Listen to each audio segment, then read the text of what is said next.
I had a teacher who once said that commitment is making the same choice over and over again. So like looking at the end of the day, it's like starting my day with intention and ending with what were the choices I made today? And were those the choices that are actually like matching what I said I wanted to do?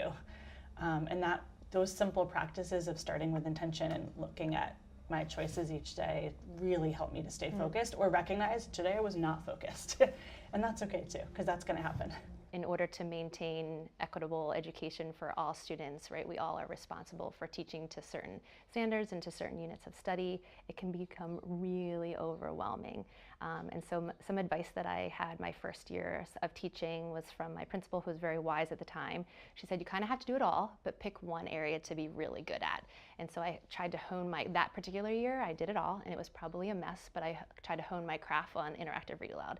And so it was the time of day where that's where I asked for professional study. I got a lot of support in that particular time. And it was interesting to watch that just focusing on that area, that small 20 to 30 minutes a day, like built my confidence in that area. So it started to spill out into other areas so that the rest, the other mess kind of started to fall into place as well. A lot of my planning, just out of necessity, has to be versatile. I think there's a lot of safety that comes from having a September to June, right? It even feels good to say. September to June plan book where we know exactly what we'll be doing, 2 weeks before Thanksgiving, for example.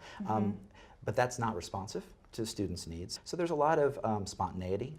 There's a lot of kind of organic creation of lessons through whether it's texts that students bring in. As an English teacher, I really encourage my students to bring in books that speak to where they are, either reading level-wise or just personally in their own lives.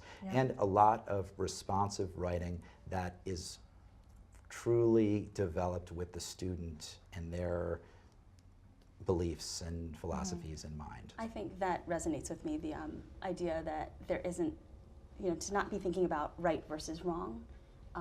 For both teachers and for students, I think the idea that like you visualize it as the learning journey versus just the dichotomy of this or that, because I feel like so often, especially as a new teacher, you're worried, am I doing it right, am I doing it right? And it's kind of like, go for it.